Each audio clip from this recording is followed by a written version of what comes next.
we've lived through and what our day jobs demand, we've spent some serious time researching neuroscience. The pattern we keep seeing is the way we think shapes the way we behave. And over time, those behaviors shape our outcomes, often before we even realize we've made a choice. So in that research of neuroscience, it opened the door to neuroplasticity, habit loops, stress responses, microdecisions, all the brainy stuff that explains why just try harder is a trash strategy. In this lab, we're rewiring habits one experiment at a time. Welcome to I² Lab.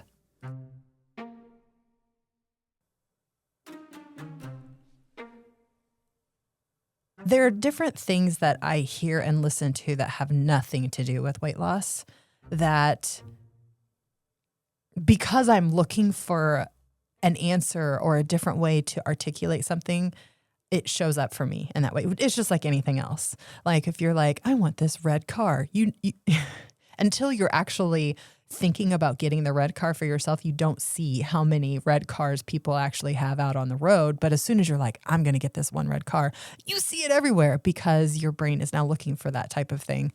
So this came up for me, and it wasn't about weight loss at all. But the framing of it is very weight loss focused, in my opinion.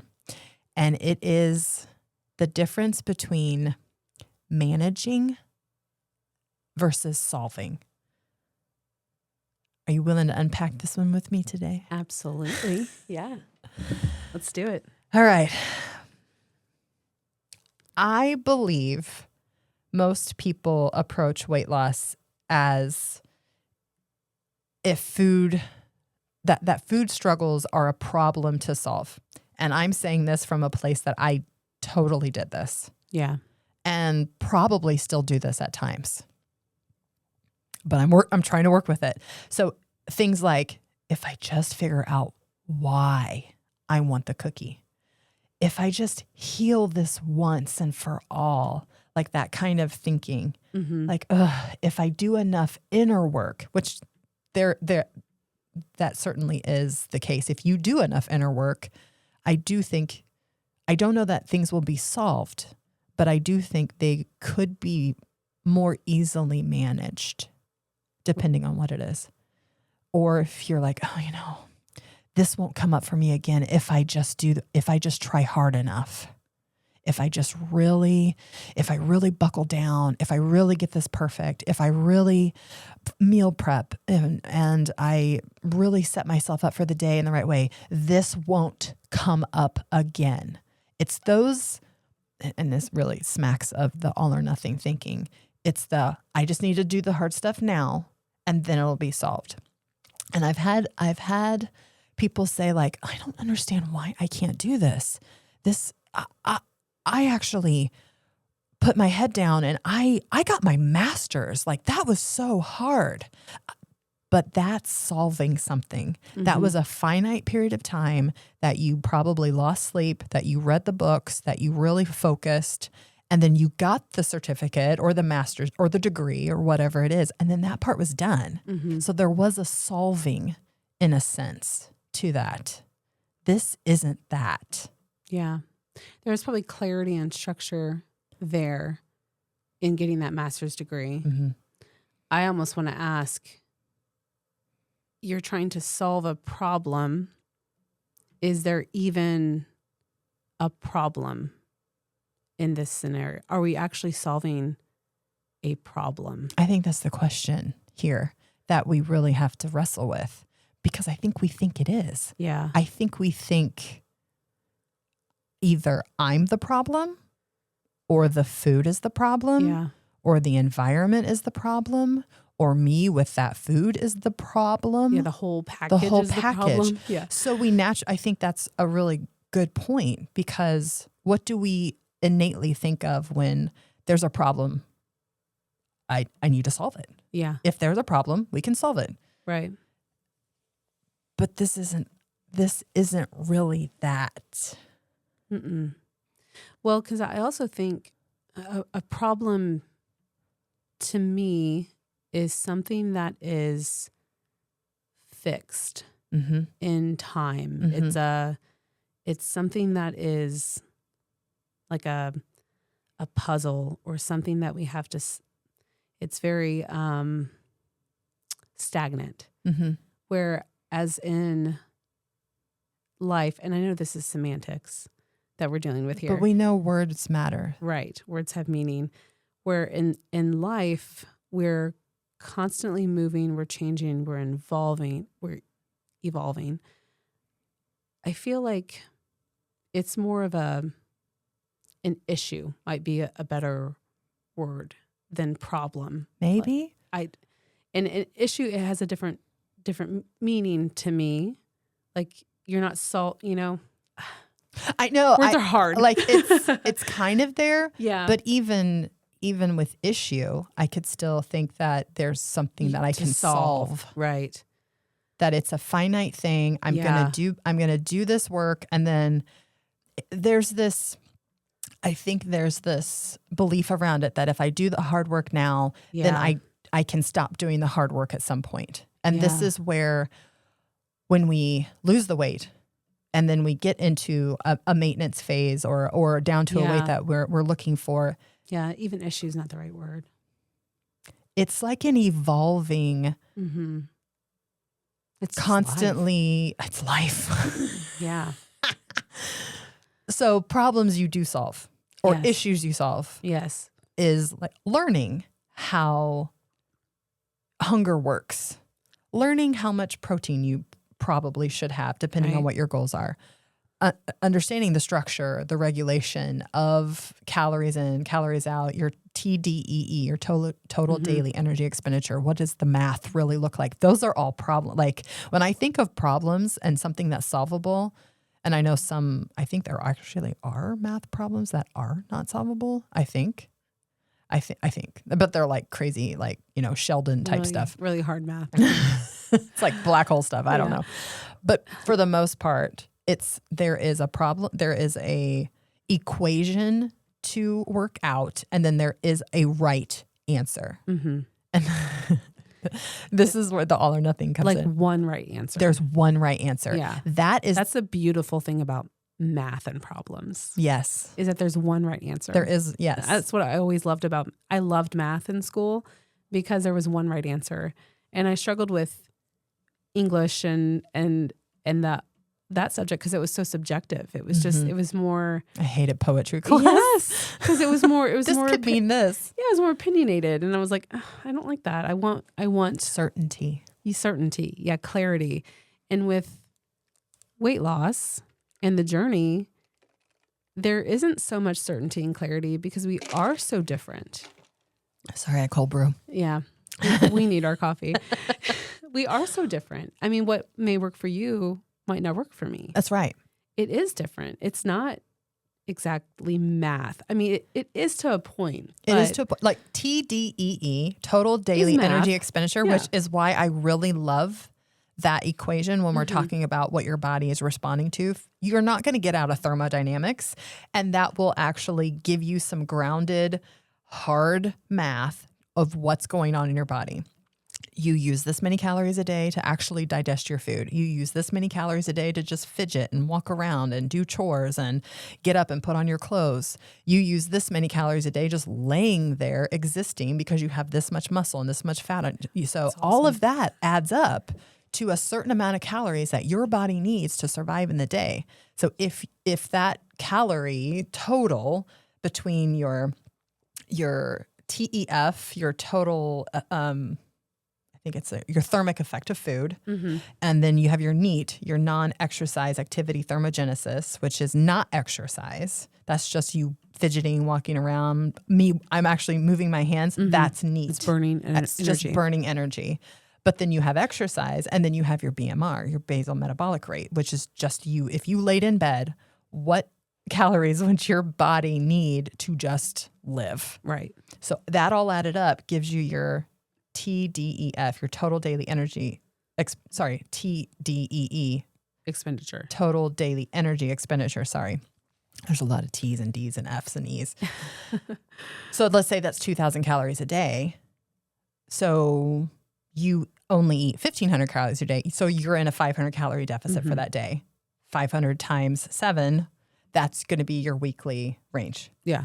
Which is, that's 3,500 calories. That's a pound. It's a pound. Yeah. So the math is mathing there. Right. It's maybe not like an exact science because your TEF, your thermic effective food, might be 175 calories and not 150. So you have to, but it's giving you a range, then we a have ballpark. Hormones, and we have everything else going on. And, right. There's other things that are different biologically between me and you. Exactly. So, what I burn in the gym, you might burn more in the gym because of just your muscles are more efficient than mine are. Right. That's just the way, or whatever. Right. Your heart rate's a little higher. Yeah. Whatever that looks like. So those are problems. Those are mathy. The math is mathing. Yeah. That's there to help support. That's a problem to solve. Yep. Identifying your patterns and your triggers, I also think could be a problem you solve on this type of journey. Okay, my pattern is every time I step out of this meeting, all I want to do is go face down in some Reese's peanut butter cups or whatever it is. Like that's a pattern. Right. That's a pattern. So there's something there that needs regulated, or there's a trigger potentially, or you just feel vulnerable because you walked out and you weren't the smartest person in the room, and that's not comfortable for you in that scenario. Those are patterns I do think that some people do better at identifying than others. So that could be a problem to solve. That's also something that is evolving too, because just because you have identified a pattern in this one scenario doesn't mean it's going to not show up for you 10 years down the road in this one scenario that pops up for you. Yeah. Your parents get sick. You get a call that your husband got into a car accident. It's the immediacy of life that those are maybe one-off patterns or triggers. But anyways, we're kind of getting into a little bit of a different territory. But building awareness could also be considered a problem to solve, and tools. Okay, the problem I need to solve is I need to track my calories. So the tool I'm going to use is X. There's a ton out there, actually. All kinds of apps. Yeah, all kinds of apps. Journals. And you don't have to go digital. You could go old school. You could, completely. Yeah, absolutely. Gosh, remember when we used to do that? We used to write it all down in that book we'd get from Weight Watchers. It was fun. To have like a little journal. Yeah, and it was like around. A daily thing. And then there was like something at the bottom where you actually put like, I think your water. It was like a check off or something. Yeah, a little I colored in like these little cups for water. There was something satisfying about being able to fill that out. Yeah. So once learned, those are solved. But there's also, so I talked about patterns that you solve, but I think there's also patterns you manage.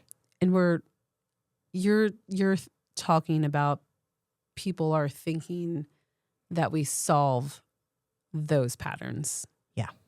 But we really need to manage them. Yeah. Is what you were going to. Yeah. For example, when I first started off, I think this probably goes for any time I've started off. You're doing whatever plan it is. So you've got your food dialed in, you've got all your stuff ready for the day, you're ready. Like you've prepped, you've planned, you are ready to rock and roll. There's a period of time at the beginning when you are no longer eating the food that isn't serving you, whether it be sugar, highly processed food, highly palatable processed food, potentially. I like the way that you said that. No longer eating the food that's not serving you. I'm really trying to work with it being off plan. Yeah, it's not bad. It's not bad. I like that. That was a good way to say help? that. Yeah, Okay. that was a very testing, good. Yeah, I'm testing it out. Yeah. It's no longer serving me. I like that. It doesn't mean it's like something you're never going to have. You just chose to have something that isn't not serving me in this moment or this stage of my life. Yeah. That's getting you to a goal. Yeah. It was good. Yeah. Eat it. Move on. Right. Yeah. So I'm testing that. Good job. I'm testing that one out. We'll see. I approve of that one. We'll see if I like it in a month or two. We'll see. Good. Okay. Sorry. Go ahead. So you eat something, you stop eating the things that are no longer serving you towards your goals. So for me, it was highly processed food. It was typically drive-through food, sugar in an excessive amount. Yeah. And you start to feel really good in your body. And you actually, there's a period of time that you don't really have cravings or food noise. Like it's almost completely quiet and gone. And you feel invincible. Yes. Like, I made it. You're like, oh my gosh, this is what normal people feel like. Mm-hmm. Is this what it's like? Maybe this doesn't happen for everybody, but I feel like every time I have ate I'm just going to say it, like an asshole. Mm-hmm. And then when I don't, there's a quiet period. It's like 3 or 4 months in, I feel like. Mm-hmm. And it's not like for super me, short. Yeah. For me, it's like 3 or 4 months in. Those neural pathways this is what's actually physically happening in your brain. Those neural pathways there's no more neural energy flowing through those. So it feels like they're gone. Mm-hmm. And oh my gosh, this is great. I don't have the food noise. I'm just waking up. Mm-hmm. I'm just eating the food that I had planned to eat. And that's it. Like I saw those cookies on the counter. I don't even want them. I know what they're going to do to me. I don't even look at them. I don't even want, like you have this invincibility that feels like you've solved it. And you start to judge other people. Yes, it's so bad. You're like, you fools for eating that stupid food. I mean, it's crazy.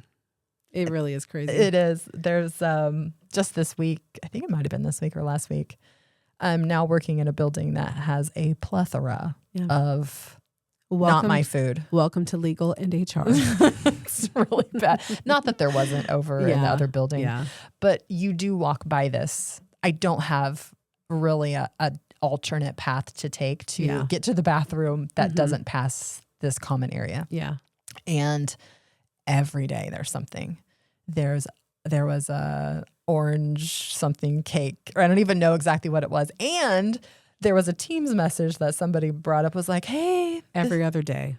Yeah. We have bakers on the team. Yes. And they're so good. They are. And here's the bad thing. They're really good bakers too. And it's not just like excellent bakers. Yeah. They could open up their own bakery. Like really, really good bakers. Cookies, cinnamon rolls. I mean, it is worth the try.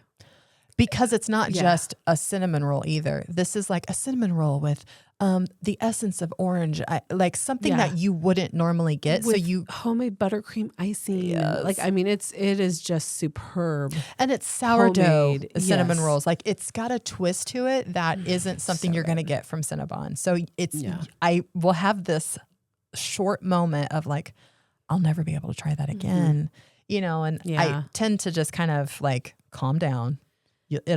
This isn't the end of the world if you don't try this kind of a thing. There is also for me, an empathetic social aspect to that too, of so-and-so spent their time and energy making that for the team. Is it rude that I don't try that? It could be. Yeah. It could be. Okay, let me back up. It could be perceived. There is a layer of that there. Mm-hmm. So, I mean, go ahead. I also think, let's stay on that for just 1 second. Yeah. I do think a lot of people think it's rude that you don't eat some of the things that people have for you. Yeah. How do I say this? You're actually being more selfish by actually eating it when you don't want to than not. I don't care if they think I'm rude, to be honest with you, because now you don't. Yeah, I don't, because I have to put I feel bad if they think that, I'm sorry if they think that, because I don't want to hurt their feelings. But at the same time, I have to put my decisions first. I can't eat 1,000-calorie cinnamon roll just to make somebody feel good. I'm also not going to take it and just throw it away, because I'm not going to waste it. That's terrible. I'd rather somebody else eat it. I'm not going to waste their time and energy on it. I typically just say, thank you for making that. I really appreciate it. It looks amazing. I know that you are an amazing baker, and I'm sure it's the best cinnamon roll ever. I'm just not eating that right now. I typically try not to say anything. Nobody really asks me much anymore. Everybody knows what's going on with me. And So it's not that we don't really get the whole, Yeah. aren't you going to try it? It won't Yeah. kill you. I don't really Yeah. get that much anymore, but I do think there's a phase that some people need to go through. Yeah. Especially if people have seen you engage with food in a certain way, they're going to have expectations in how you're going to engage with food. Yeah. Especially if they're insecure about how they are around food. Yeah. That also you start to hold up a mirror to them that can be uncomfortable. So they will start to push you to do those things that they know they're doing, but maybe they don't want to do. Mm-hmm. They would like to do what you're doing, but they're just not doing it. So there's this bit of, it gets sticky. It gets sticky because you're like, oh man, I don't want them to feel bad, but that's not really it. Yeah. I mean, it is because you're holding up a mirror, but not in the way we typically start to think about it immediately and we've talked about this before, but I want to make sure you guys also hear, if you're just listening to this podcast and haven't listened to the other ones, if you are new on your weight loss journey and you have some people that you're going out to eat with that you would typically expect you to have a dessert or have wine, and you're not doing that right now because that food is not serving you and towards your goals, then I love that. You should have a response. And do not let the first time it actually is voiced out loud with your real vocal cords be the moment in front of that individual. I know this sounds wild, but look in the mirror before you go, make sure no one's around, and actually say those words out loud. Yep, in the mirror. It is completely, you need a dress rehearsal. Because if you don't, the voice could waver. You could start to shrug your shoulder. I don't. Yeah, be confident. Yes, this is doing a thing. You don't even have to go deep if you don't want to go into it.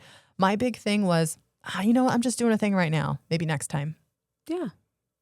And next time might never come, but it might. Okay. So patterns you manage. Cravings, food noise. So this is where I was going, that there's a period of time where you have almost, maybe not for everybody, but for me, there was a period of time where I had almost zero food noise, almost zero cravings at the beginning. But something happens, and it might not be you going off plan. It might just be your body's like, all right, we need something. Like, we've done this enough. It's been a long time. Yeah, we've done enough of this. I'm going to start sending signals up because your body sees weight loss as a threat. So even though you are physically getting more healthy, mentally probably even getting more healthy too, because you're just more clear, your body and brain is solely there to keep you alive. So it starts to see the weight loss as a serious threat, as it doesn't know that we're not in a famine. It doesn't know that there's a plethora of food around and we can get it anytime we want. It doesn't know that.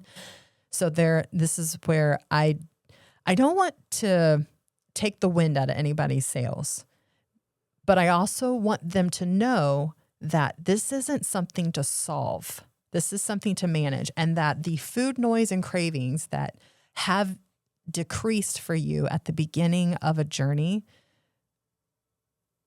might come back. Maybe not to a 10, maybe to a 4, maybe to a 6, if you had to rate it on a scale of 0 to 10. I don't want people to to catch them completely flat-footed. So there's an individual in the group right now. She is like clawed her way back from, she was doing amazing for a really long time in the form of what she was working towards her goals. And then she had a period of time where she wasn't eating the food and things and putting things in her body that was serving her in the best way possible. So she boot and rallied. And boy, is it inspiring to see, because she's doing great. She's doing so good. And you can hear it in the way she talks on the meetings, and you can actually feel it in the way she posts every day in the group. You can feel the confidence in herself around the food coming back. And she said to me the other day, she was like, I don't want anything. like it's completely gone for a time. And I don't know how I responded. It wasn't like, well, just you wait, it's going to come back for you. I don't want her, because it could come back at a level 2, 3, 4. And that's when we think that I don't have this solved yet. Yeah. Are you kidding me? What is wrong with me? It's not a problem to solve. It is a pattern to manage. Yes. That's so, it's a very interesting concept to think of it that way. It feels like it's not just going to go away. Yes. You're not going to solve it and just put it away in a box somewhere and it's just going to go away. It's never going to go away. It's never going to go away. The neural pathway is formed, and your neural pathways never go away. Yeah. Unless you. So don't be surprised when it shows back up. Don't be surprised. Yeah. Okay. It's here. That's right. This wasn't something I was going to fix. This isn't something I was going to solve. This isn't a thing. I'm trying to not use problem or issue. Yeah. This is a pattern. Yeah. That I am going to need to manage. Cravings, food noise, emotional soothing is another one. Yeah, it's a big one. You're never going to get out of the emotions. That's why we're here, is to experience the emotions in a sense. Like emotion. Stress responses, old relief circuits. It's not something you're ever going to solve. You need to manage the old relief circuits. And we've talked about a cue and a reward, which is, okay, the cue is I had a really, sad conversation with somebody. That's not a great feeling for me. I don't love feeling that way. It's a little uncomfortable. So the cue and then the relief could be the food. Because it's quick, it's immediate, it's everywhere, it's so accessible. It makes me feel good. And it's something I can do really quickly, and you do it. And so there's an old relief circuit that we have to manage, not consider it something that we solve. I mean, these are biological and neurological pathways, not failures as a person in and of themselves. The beautiful thing is that we can recognize it. That's great. I mean, we see it when it comes back up. I love that. Lori's drinking. Sorry, I had to have a little sip of cold brew. No, I think that's great, because when it comes back up, we aren't shocked by it anymore, and there's nothing wrong with us. It's not a problem. We can recognize it and do something with it. How many times, though, have we gone around the mountain where we were shocked? Every single time. And is that the moment that maybe you quit? Yeah. Or you at least stop for a period of time? Yeah. You stop getting on the scale. You stop. Because there's something wrong with me. I can't do this. Yeah. Here I am again. Just effing it all up. Yep. As I always do. I just must be somebody who is not able to do this. And there's a shame spiral, and then there's identity with it that just gets really muddy. Yep. And it's hard to pull out of. Right. It's really hard to pull out. It's hard to see yourself back onto plan when you've just been on plan and you had one cookie. You had just one cookie. It's 150 calories. Yeah. It's nothing.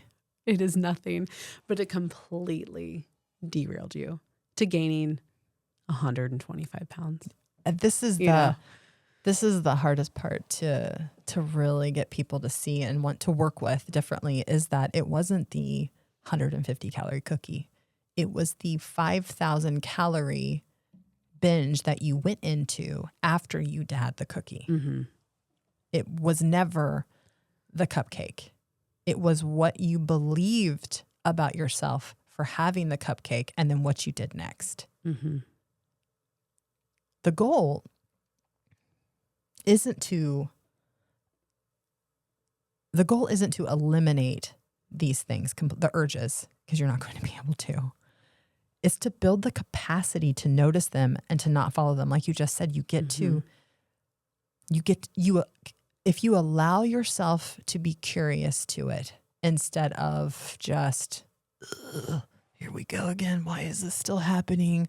I thought I worked through this. I shouldn't want this anymore. That's the managing mindset. That's the solving. Oh, that's the solving. That's the solving. Yeah, like, gotcha. why is this still happening?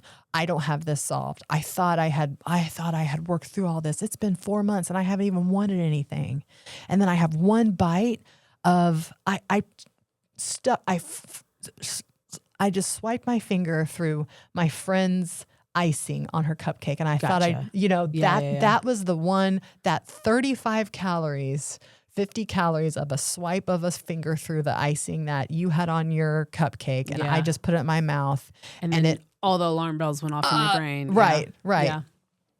I shouldn't want this anymore. I can't even have one finger of an icing. What is wrong with me? There's, you name it. Mm-hmm. Yeah. But managing it is, this again. Yeah. I actually have something written down. It's that capacity to notice them. It's the capacity. Yeah. I have something written down because I'm stepping into a new role at work. And as you know, I don't love not being the subject matter expert. So I love to learn, but I also don't love to not know everything at the same time. She likes to learn fast. I like to learn fast. Really, really fast. But it's also ticking a box for me of learning, because learner is my number one, Clifton strengths. And I have, this is like in bold whenever I'm starting a new project or something that I don't feel like I've got my arms fully wrapped around it in the way I want to. And it says, good. I wanted this to happen. And then you move forward. Mm-hmm. So I think of that same type of saying here, here we go. Mm-hmm. This again, I wanted this to happen. I get the opportunity to manage this now. And it comes up in a way that you can't, not always, but maybe you're in a state that you can just go, okay, this is a part of my brain's operating system. I'm going to be curious to this. I know how to handle this moment. Like, you have more of you're managing it. You don't turn it into a very different meaning. That's just in life a good way to live, though. I'm thinking of glass half full versus glass half empty. At work, when we have a customer complaint, sorry, my voice is very deep right now. I'm getting over something from traveling. When we have a customer complaint, it's an opportunity to make a loyal customer. We always look at something in a very positive light. If you look at it with that lens, then your life is just, it's not a problem that you're just living life. You're managing something. You are. You're flipping the script. And there's a little bit of compassion there, I think, that for yourself. That I can struggle with, because I can tend to think of compassion as, you're just making excuses. You're just allowing this. Well, we're hardest on ourselves. Sure. Right. So I think there needs to be, we're not talking about making excuses and allowing 10 cupcakes a week. Right. We're talking about having a little bit of compassion, but then actually giving yourself evidence of what it actually is. Right. It's 150, 200, 250, 300 calories. Let's say you had something that's 300. Let's say you had something that was 1,000 calories over what you had expected. What's that really going to do for your week? You didn't lose another 0.3 pounds. You still lost 1.8.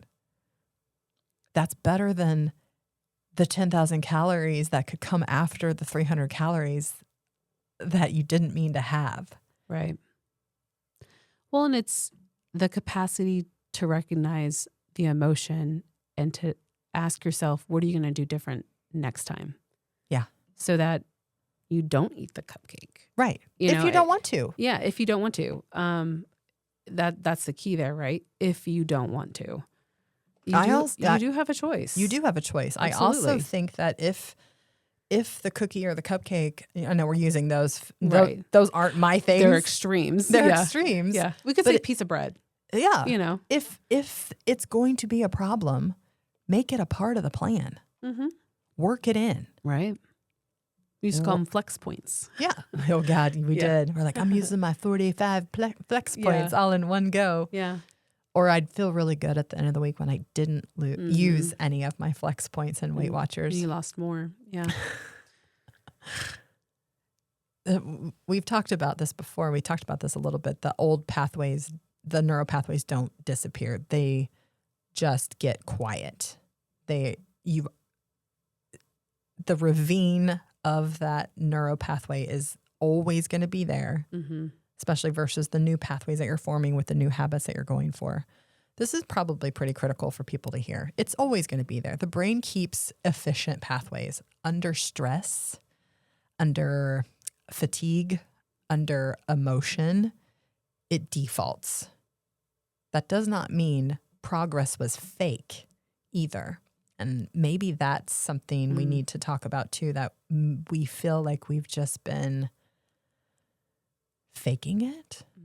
Like fake it till you make it. I'm not, but it's not working. Saying. Yeah, because I'm now eating the cupcake and I want more cupcakes. And now I really want the pizza because F it all. The what the hell effect comes into play.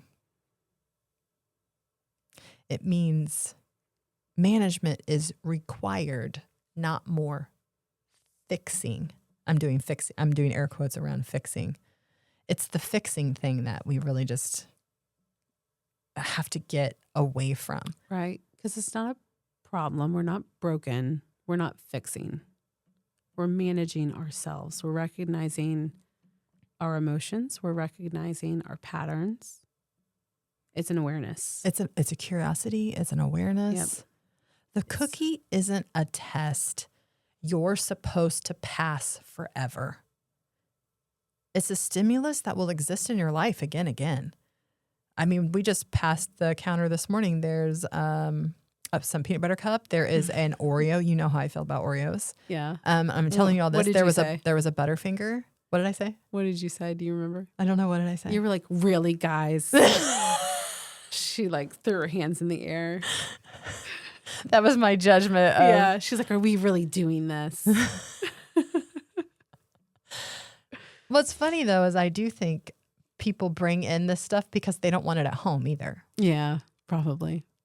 Because the cake that was brought in this week, it was like an orange bun, some sort of a bun. I think it was a bun cake, something like that. She had said it was her birthday over the weekend and her daughter had made it. Oh. So she brought it in. But why did she bring it in? Because she probably didn't want it at say home. this. Yeah. But she knows she's also somebody who, my impression is that she regulates herself very well around sweets. And she allows herself to have them, but she also doesn't have an overboard scenario problem around them. She might, I don't think she does. But she probably brought it in because I know I've had enough.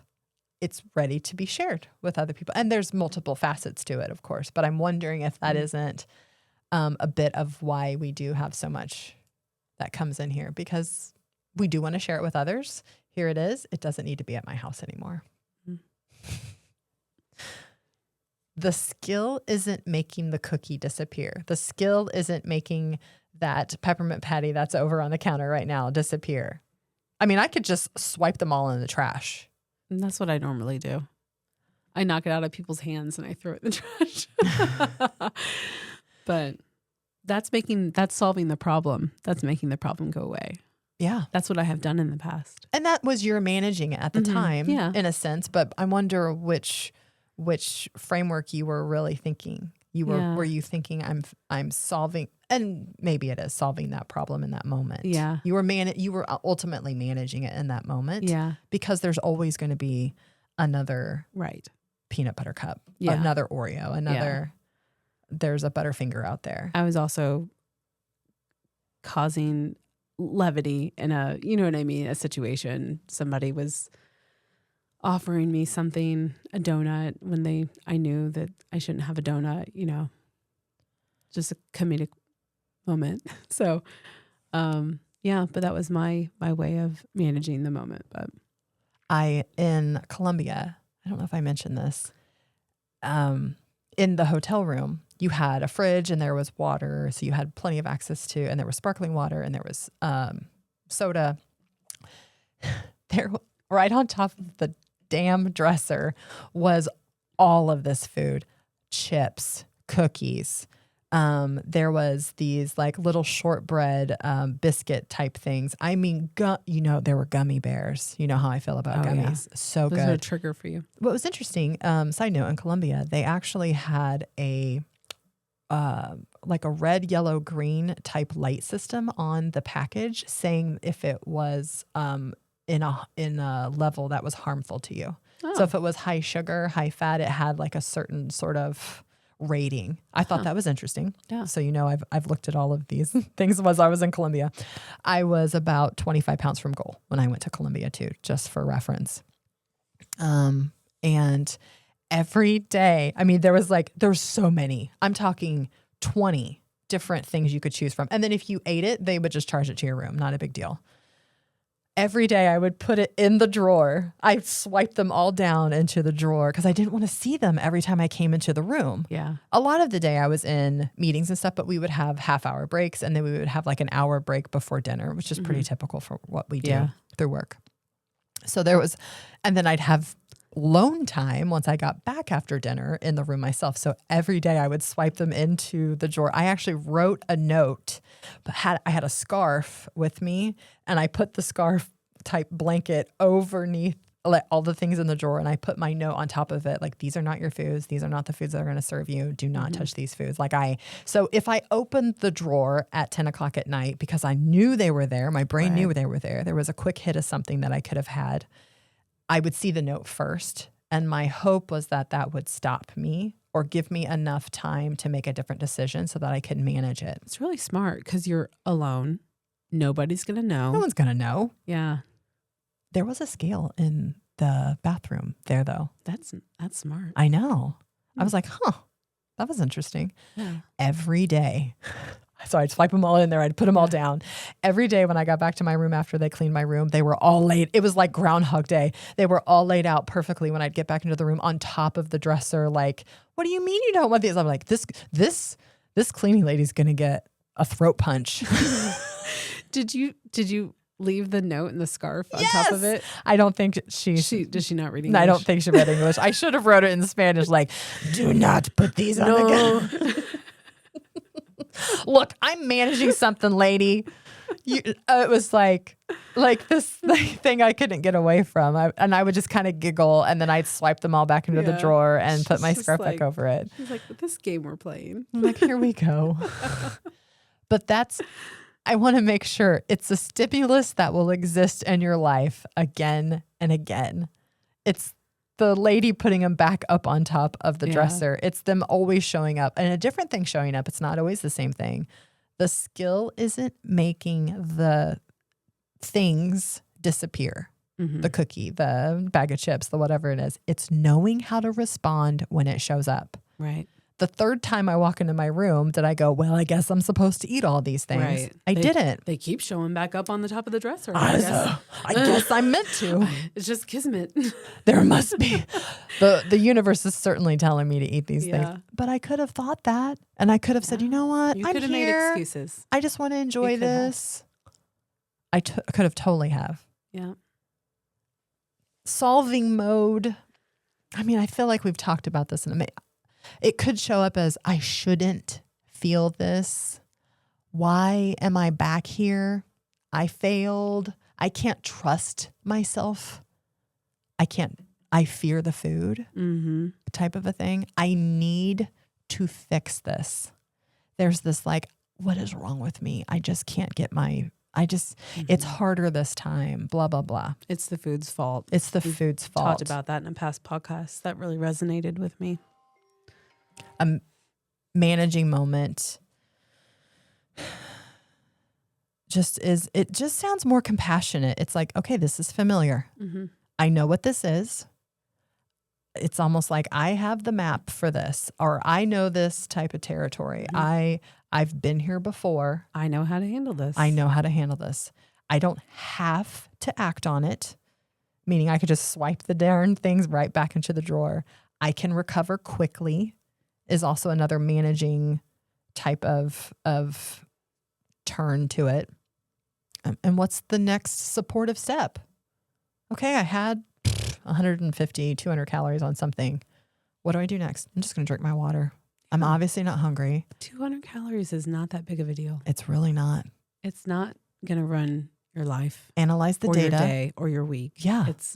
It's not that big of a deal. Plug it into a TDEE, your total daily energy expenditure, and really see what that's actually going to do for your entire week. Now plug in the 10,000 calories that you were planning on having for the rest of the weekend because you're just going to start over on Monday, Right. which typically never comes because Monday's really hard to pull up that nosedive when you've been nosediving for 48 hours. It's hard. Re-enter the routine quickly with the next best meal with whatever it is.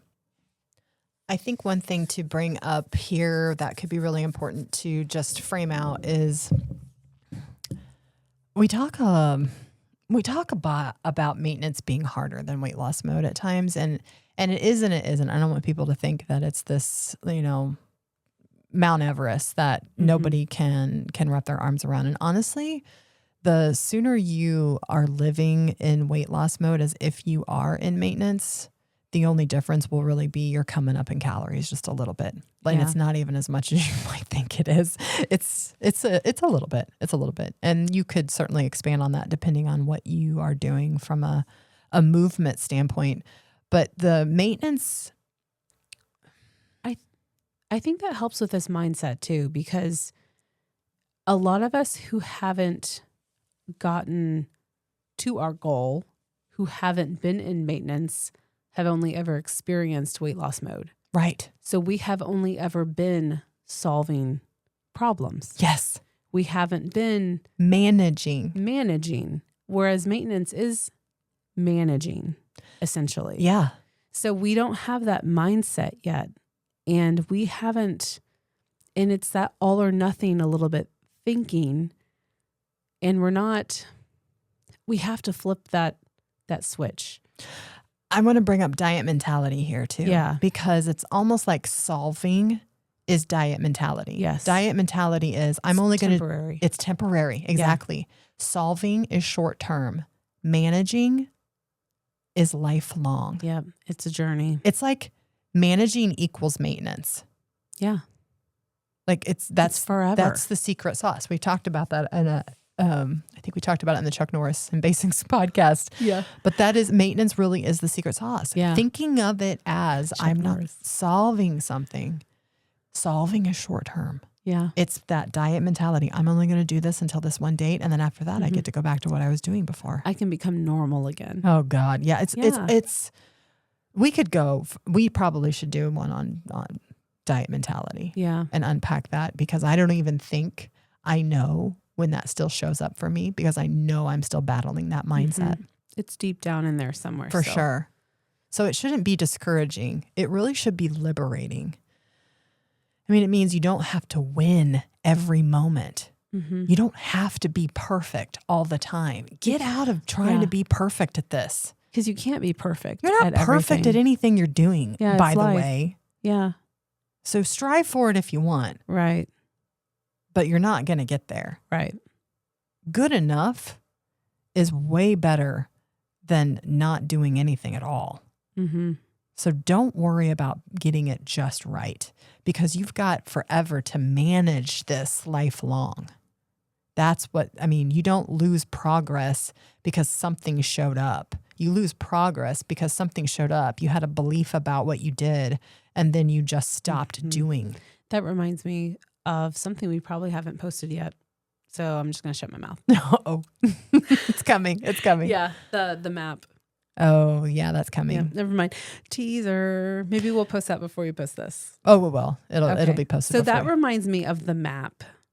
Isn't the journey? Isn't the territory? Isn't the territory? Yes. Yeah. Because you got off on the wrong exit. The exit doesn't mean you shouldn't get back on. Yeah. Essentially.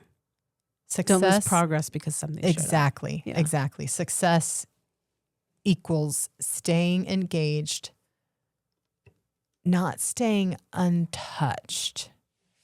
And what does that mean for you? To me, it means it's kind of sound kind of odd. It's success means just because I ate a piece of bread, for example. Which you are eating bread in your weight loss mode. Yeah. P.S. I'm eating carbs. I can eat carbs. You want to tell everybody what you get at Starbucks? What did I do? You get this little jalapeno something. Oh, yeah. It's a 200 calorie. It's a chicken jalapeno popper, I think is what it's called. Chicken jalapeno popper. Is it in a wrap? Is that what it is? Yeah, it's in like or is it bread? It's like a tortilla. It's a tortilla wrap thing. And it's got cream cheese, jalapeno, and chicken breast in it. And it's in a wrap. It's 200 calories. You don't do it every day, but no. You're doing it about once a week. Probably once a week. Because if I forgot to bring my lunch or I didn't have time or something, it's like my new go-to. It's a 200 calorie lunch. So it's actually really low calorie. It's like 18 grams of protein. So it's not, but it's pretty good. But if I add perfect aminos to it, like that bumps it way up. Yeah. So it's really not bad.